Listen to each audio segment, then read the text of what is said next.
Okay, it's going to be a review of Judgment Day 2000. This is an incredible show. You know, some people might even say their favorite pay-per-view of 2000. I have heard people say that this was their pick for best pay-per-view, and you know what was a very good year for WWF pay-per-view. So we're going all the way back to May 21st, 2000, from Louisville, Kentucky. Not Louisville, as Christian said in his promo. This is from Freedom Hall. This is where Louisville played their college basketball game. So a tremendous atmosphere. It had a college, like atmosphere with, 17,000 inside what felt like a very, very smaller venue, but it just made for a great sound quality. I just thought the crowd was tremendous throughout this whole show. The pay-per-view buy rate is 420,000 buys. Probably the second lowest buy rate of 2000, but at the same time, this is, I would be surprised if this was not the most successful buy rate in Judgment Day history. I know this is a lot higher than 2001 and 2002, so it's still the biggest buy rate in Judgment Day history. So this is actually not the first Judgment Day. The first one was actually in October of 1998. I believe they did it Austin, Undertaker. I think Austin was a guest referee for Kane and The Undertaker. That was in October of 98. But because of what happened with Owen Hart and Over the Edge 1999, I think they scrapped Over the Edge and they just replaced it with Judgment Day. And it was a good call. I would say Judgment Day has a great ring to it. I think it's the coolest, possibly the coolest sounding pay-per-view name. And, when you look back at the month of May, I always think of Judgment Day. So, yeah, Judgment Day 2000, extremely fun undercard, one of the best. Some people might even agree the best Iron Man match that they've ever done. If you don't like this show, then you just don't like WWE. I just think the show is extremely fun. And there's just really no weaknesses on the show. So, yeah, awesome show right here. What did I want to mention? I wanted to make a point about 2000. Okay, so just about the actual quality here. It's kind of irrelevant today because you can watch this on the network and the quality is fine. But one of my biggest gripes was, some of the best pay-per-views of 2000 never got a DVD release. So I actually have this dubbed from VHS onto DVD. And I was just a little bit baffled by how bad the quality looked. It just looked very grainy. I just guess we're all spoiled by the HD quality and Blu-ray quality of today. But yeah, back in 2000, they only released, the big five on DVD. So some of the best pay-per-views of the year, like Backlash, Judgment Day, and Fully Loaded, never got DVD releases. So the quality was so bad that I actually had to switch it up and watch it on the network just to get through this thing. So, yeah, just an interesting side note, too. I actually got this for my brother for his birthday in 2002. But that will be the example of an Indian giver because I probably ended up watching this show more than him. But he loves this show, too. He loves the Iron Man match between Triple H and The Rock. But yeah, man, let's not waste any more time. Let's get right into it. First match of the night, we got Too Cool of Rikishi, Scotty 2 Hotty, and Grandmaster Sexy taking on Team ECK, Edge, Christian, and Kurt Angle. This must have been one of the first times where Kurt teamed up with Edge and Christian. I love the dynamic. They're comedic heels. So they come out and they're kind of mocking the fans in Kentucky. They're wearing hats and they bring out the banjo, and Edge actually has these fake teeth and he's like making fun of their teeth. And there's this little girl in the front row and you just see her reaction. She's like, huh? It's just that's what made the segment. But yeah, Edge looked, he was a pretty badass heel to do that. So this is the comedy heels of Edge and Christian. Christian actually said, we're thrilled to be back here in Louisville, which got a lot of heat because obviously it's Louisville. But yeah, man, the match is awesome. From a crowd reaction standpoint, it doesn't get any better than this. Angle got a ton of heat when he broke up the Worm. Rikishi, say what you want about Rikishi, but the guy was over as hell here. There was Rikishi chants before he got the hot tag. So there you go with that. I mean, Edge and Christian, they did some comedy stuff, just mocking Scotty Too Hottie here. But yeah, I mean, the fans went crazy for the worm. They went crazy for the stink face. When Angle broke up the worm with the clothesline, he did the woo thing, and he just, the fans just shitted on him. Like, this is the most, like, there was Angle sucks chants at the top of these fans' lungs. So it was really, really fun. You know, the ending, it looked like Angle made the save at the end, but the referee made the 3 count, and Rikishi actually goes over. This kind of sets the tone for Kurt to take on Rikishi at King of the Ring. He was even arguing that, you know, he was embarrassed, you know, losing to guys that had the worm and the stink face is finishing maneuver. He said the stink face isn't even a sanctioned move. It's not only disgusting, but it's not even a sanctioned move. I think that was the quote that Kurt had. But, you know, you get the point. Extremely fun match. It doesn't go too long, but goddamn, this was entertaining as hell. That's the whole point. So obviously there's going to be people that would argue this is more sports entertainment than actual wrestling, but this is the sports entertainment version of Kurt Angle, and it was always fun to check out. So next up we have Eddie Guerrero defending the European belt against Dean Malenko and Perry Saturn. So at this point, Eddie is actually with Chyna. I guess they're heels here, but, you know, it was so entertaining that I thought Eddie actually had some fan support here. So the argument against this match was that the fans were pretty dead for this compared to everything else on the show, because they didn't really know who to cheer for. I would definitely agree with that, but you could definitely see that Eddie was getting over with the Chyna thing. So you did have that going on there.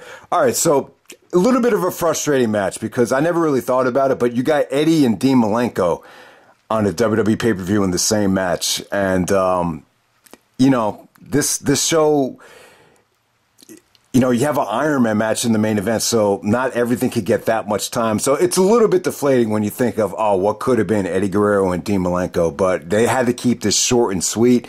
You got Chyna on the outside with the, you know, I guess Eddie had given her some roses, and there was like a metal bar underneath the roses, and that came into effect. So the Chyna stuff really prevented this from being something special. I didn't think Perry Saturn looked great. He looked a little bit out of place here. I just would have loved to seen Eddie and Dean go one-on-one. So if you haven't seen it yet, go back and check out their ECW stuff, you know, High Spots and RF Video. They have a whole compilation of Eddie and Dean matches. I definitely recommend checking that out if you haven't seen any of their 95 work in ECW. But I mean, the match was fun while it lasted. I mean, Eddie looked great out there.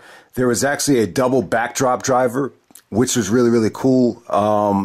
Dean actually did the gut buster off the top rope. So the match definitely did have its moments. I just could not stand the Chyna stuff. So Dean takes a goofy face bump into the bouquet of roses, and Eddie's able to capitalize on it and hit him with a Oklahoma roll to defend the European title. So Eddie actually won the European title, I believe, from Jericho the night after WrestleMania. So, you know, so with this triple threat right here, you got all the radicals out there. So, like, at this point, I would definitely say, like, Chris Benoit was used a lot better than any of the other radicals at this point. You know, you could see what they were doing with Eddie. You know, him and Chyna definitely worked as a couple, but it was, you know, more sports entertainment driven than, I would say, getting the best version out of Eddie Guerrero. I really love, you know, Eddie better in 2002 when Chyna was totally out of the company, better than this version of Eddie, but it was still entertaining. All right, next up we got Shane McMahon taking on Big Show. This is no holds barred falls count anywhere match. All right, yeah, so this was a pretty interesting video package. So this is the gentle giant Big Show. So Big Show turns babyface after WrestleMania. He wanted to do more comedy stuff and go Hollywood. And then Shane just wasn't feeling it. He said he was embarrassed because at WrestleMania, you know, Shane was in Big Show's corner, and he was the first one eliminated in the Fatal 4-Way elimination match. And he basically called the Big Show a lazy slob. And Big Show almost started crying. So this is the gentle giant Big Show coming out. So they do a Falls Count Anywhere match with tons of interference from Test, Albert, Trish, Big Boss Man, Bull Buchanan. I mean, you name it, man. This felt like a handicap match. I mean, it was entertaining, but it didn't have, like, you know, your Shane McMahon blowaway spot that they had at Backlash 2001. So I would definitely say the Backlash 2001 match between Shane and Big Show was a lot more memorable than this. At this point, I believe Big Show had to get meniscus surgery, and you know, it pretty much kept him out for the rest of 2000. But yeah, it was cool. I mean, the end was pretty over the top, dramatic. There was actually a speaker that fell on Big Show's leg, thanks to Shane and Bull Buchanan. And then Shane actually takes a cinder block and smashes it over Big Show's head. And yeah, I mean, it wasn't a great finish. The cinder block, the fact that that thing explodes that easily, it's a little bit unrealistic, but you get the point. They needed to get Big Show off of television, get him to have knee surgery, and, you know, made Shane look dominant, that he could kind of captain his own faction to take apart the Big Show. So there we go with that. Next up, we have Chris Benoit taking on Chris Jericho. This is a submission match for the Intercontinental Championship. Awesome, awesome match right here. You know, I would definitely say this is probably Benoit and Jericho's most underrated match. No, the thing about it is it doesn't have a lot of high flying. Like, there's not a lot of, you know, flying headbutts and, you know, Asai moonsaults off of steps and stuff like that. But it really is something to see. So, you know, this kind of started at Backlash. Benoit actually, you know, shattered his nose from an Intercontinental Championship when Jericho took the IC title and countered the flying headbutt with it. It looked like it broke Benoit's nose, so Benoit wanted to get payback. At the same time, it looked like Hardcore Holly was in the IC title picture as well. So he took apart Benoit's knee and gave him a nasty unprotected chair shot. So that chair shot did not look good. Once again, it just makes you wonder, like, why did Benoit take so many friggin' unprotected chair shots? Because it did not look good. But I'll tell you what, that Benoit Hardcore Holly combination, I'm not a huge Hardcore Holly fan, but the combination of him and Benoit, that's actually something I wouldn't mind going back and checking out. So you had Hardcore actually watching this match from backstage. So you have that going on there. But yeah, so Benoit was actually wearing a knee brace because of the bad knee. And I just thought this was great stuff. The submission match right here, I mean, it was really, really, really well executed. Just some tremendous counters from Benoit, countering the walls of Jericho. Just the way Benoit was, like, getting to the ropes. It's almost like he was swimming to the ropes. It really is something to see. So yeah, Jericho actually takes off the knee brace, starts using it as a weapon. There's actually a Walls of Jericho on the rope where you can see Benoit's chest just being stretched out. It's really, really cool. So, you know, eventually Jericho did that on top of the ladder, but he actually did it on the ropes here. So you saw a lot of interesting and different variations of the Walls of Jericho. But yeah, man, it was really, really cool stuff. And then, you know, because Jericho took off the knee brace, you know, Benoit was able to use it as a weapon, you know, because there's no disqualifications. It's a submission match. And then he's able to put Jericho in the crossface. Jericho's hair is covering his whole face. And, you know, it almost looks like more of a choke. So Jericho just passes out from the crossface. But I'll tell you what, man, from a technical standpoint, this was as good as it gets. You know, it wasn't just submissions, though. There was some nasty Germans. There was some vicious chops. But overall, it doesn't have the explosiveness that some of their other matches have. But, you know, just from a ring psychology standpoint and how to get to the ropes, how to stay away from submissions, this was really, really, really sweet. So, yeah, I mean, you wish they could have gotten more time, but it was, I really feel like this is the most under the radar Benoit and Jericho match. It just seemed like Benoit was used a lot better than the Radicals at this time. So, great match right there. All right, next we have the tag team tables match. We got DX of Road Dogg and X-Pac with Tori to take on the Dudley Boyz. Yeah, so this was actually a lot of fun. I didn't think it was great, but this was definitely prime Dudleys. They weren't stale here. They were really, really over as baby faces. I mean, the fans just ate up the table stuff, and they had to be baby faces. And I know, like in ECW, that's probably the best version of the Dudleys is heels.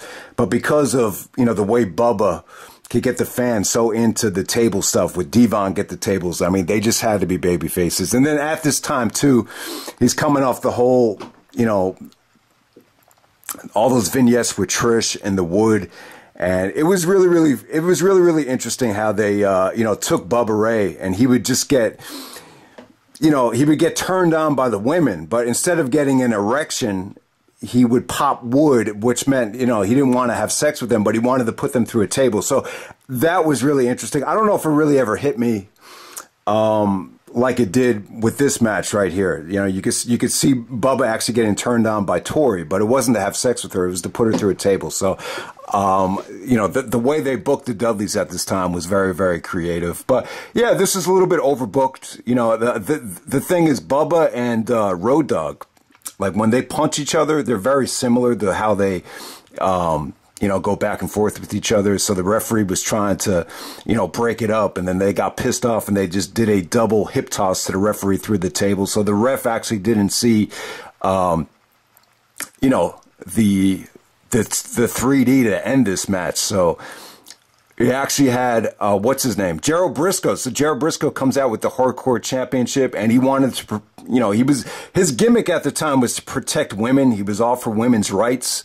I guess it had something to do with Trish getting put through a table. So Gerald Briscoe actually prevents Tori getting put through the table. So X-Pac is able to hit the X Factor off of Bubba, you know, to get the finish to go through a table. I got to say, entertaining match. You know, each and every table spot got a great reaction. There were some interesting things with Tori. And I got to say, man, Gerald Briscoe, this was probably the pay-per-view of his life. You know, there was so many backstage segments, you know, where he's basically, you know, trying to, you know, keep from getting pinned. You know, he's trying to take a nap with the referees, and then the referees want to, you know, pin him. And, you know, so it was actually some really, really entertaining, you know, segments backstage with Gerald Briscoe, with the Hardcore title. I think Jerry Lawler even said a commentary, like, if you want to relax and you don't want to, you know, worry about getting pinned, then don't walk around with the Hardcore Championship everywhere you go. So there was some really, really entertaining backstage segments on the show. Not to mention, you had Shawn Michaels as the special guest referee in the main event. So you had a Triple H and Shawn vignette where Triple H is trying to suck up to Shawn. And the highlight of it is, you know, Shawn is wearing these really short shorts. So Triple H is like, hey, Shawn, just tell me one thing. You're not going to wear those shorts. It's like, what's wrong with these shorts? I love these shorts. Yeah, man, you look like you're snuggling bananas in those things. So I don't know. I've always thought that was hilarious. Plus the Shawn Michaels, you know, backstage promo with Michael Cole, and Michael Cole's basically says the internet is buzzing about how you're jealous of The Rock's fame and jealous of The Rock's success. And then Shawn's like, well, if it's on the internet, it's got to be true. That's another line that really stuck with me. And you finally got a Rock and Shawn Michaels segment here backstage where you know, Rock is really upset that Shawn's the referee because, you know, the first ever SmackDown match, Shawn actually screwed him out of the title. And so the Rock basically warns him. He said, if you cross the Rock, it's going to come down to me and you, and it's certainly not going to take 60 minutes. So that was a lot of heat right there between Rock and Shawn. So bottom line is, man, you had some really, really entertaining backstage stuff on this show, which really, really added to it. So we move on to the 60-minute Iron Man match for the WWF Championship. So The Rock is the champion defending against Triple H. Triple H wants to do it by himself. So Shane, Stephanie, and Vince have to go to the back and watch it. All right, so I've talked about the match on a lot of different occasions. Obviously, the pay-per-view Rewind for 2000, the top 20 Iron Man matches. So everyone knows where I stand on it. I think it's a great match. I think it's a lot closer to 5 stars than 4 stars. Meltzer actually gave it 4. I will probably go about 4.5. But, you know, I would definitely say, if you want to argue it as being 5, I would not necessarily disagree with you.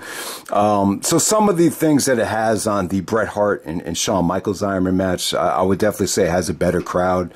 better environment. I think I would definitely say the commentary between Jim Ross and Jerry Lawler is actually a lot better here than Vince and Jerry Lawler for WrestleMania 12. That kind of had its ups and downs, but yeah, the commentary was so good here that you could just it would have been great radio. You could just fall asleep and listen to the commentary, and it really does tell a great story. It's great drama, and I think the other thing that this has, it's babyface versus heel, so it definitely has a little bit more of a dramatic story, especially like if you love soap opera and just an engaging WWE traditional story. I think that's what this match has on the WrestleMania 12 main event as well. And then at the same time, like I think one of the problems with WrestleMania 12 for a lot of people were, there just wasn't any falls. There just wasn't a lot of action at some points. So this is the total opposite of that. You just have, great strategy from Triple H. I thought Triple H's, psychology here was great. I think even some of the stuff that he did in this match, it's still being used today. You could definitely see some of the inspiration, even with the MJF match with Bryan Danielson, when Triple H actually uses the chair as a weapon, he sacrifices the fall, and he gets he's able to get 2 falls out of it because of, the damage he did with the chair. So it's a great strategy from Triple H. It's a great heel strategy. I also think, this is an example of, you have a babyface that's basically getting blown out in the middle of the match. I think at one point, The Rock is actually down 3-1, and he has to fight from behind with the clock running out. And, there were times where the fans were a little bit, deflated and a little bit disappointed that The Rock was down that much. But at the same time, like, it set up the comeback tremendously. And when The Rock tied it, like, the fans were just going crazy. And then at the same time, like the return of The Undertaker was, it was pretty much a surprise. Like from what I understand, this was a surprise. Austin's return at Backlash, they obviously promoted that to get the massive buy rate. Here, they kind of gave clues. Like they had these segments with these little girls, almost like Exorcist inspired. Little girls in the segment where they said, his judgment day is coming, with all evil now back from the dead. So they had all these promos saying his judgment day is coming. So you could definitely tell like someone was returning, but they didn't announce, that Undertaker would be on the show. But when Undertaker did come out in the, as the American Badass with the motorcycle, it was just. It's a great moment. It's just one of those goosebump moments, just the way the crowd reacted. It almost felt like a god came out to make the save. So yeah, I thought it was pretty creative though. How you had Shawn actually got knocked out from the McMahons. And Shawn it wasn't like he was trying to help Triple H. In the past he did. And Shawn actually did a great swerve where, he kind of teased, turning on The Rock with the super kick with the people's elbow. But at the same time, Shawn punched Shane. He took out Vince. But when he did get knocked out and when he, gained consciousness, the only thing he saw was Undertaker, choke slamming Triple H and interfering in the match. So, there was still time left. So, he had to call for a disqualification. So at the time, the score was actually tied at 5. So Undertaker actually interfering cost The Rock the championship, and Triple H wins the belt back. I gotta say, Vince McMahon was crazy here, man. Like the way he reacted to The Undertaker, like he tried to punch Taker and then he got up and then he got scared and then he ran away from him. Just I might have mentioned it before, but Vince was just incredible here. And the pay-per-view goes off the air with Vince, Shane, and some of the guys from DX just trying to carry Triple H to the back. And it just ends with Vince just going like, yes, yeah. It's something to see. His facial reactions and just his animations are just over the top. But yeah, it was pretty cool. You know, you got Undertaker and Shawn Michaels actually arguing with each other as this thing goes off the air. You could see seeds kind of planted for Triple H and Shawn Michaels as well. So it really is something, man. It's got a great atmosphere. There's some great strategy from Triple H. I would definitely say, like, this is The Rock in his prime. You know, some people would have argued that, you know, you would have loved to have seen this as the main event of WrestleMania. And it did make sense looking back on it. I think when you think of WrestleMania 2000 in Anaheim, Arrowhead Pond, it's the same venue as WrestleMania 12 between Shawn and Bret. So it made all the sense in the world. But I think if it happened at WrestleMania, it wouldn't have been this good. This was definitely right place, right time, right environment. Plus, I think Rock was a lot more over as a babyface. You know, him against the McMahons and DX and Triple H. You know, I think having Vince and Rock together, I thought that was a little bit weird.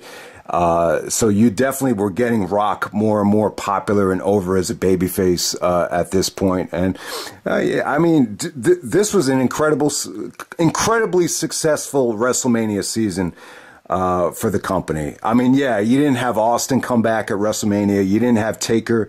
You know, the Fatal 4-Way elimination was kind of a train wreck. But at the same time, you planted the seeds for the Vince heel turn and to get The Rock to the next level. You know, Backlash was a monster success, and Judgment Day as well. So you can't argue with it, man. You got you know, 2 great pay-per-views to follow up what was a lackluster WrestleMania.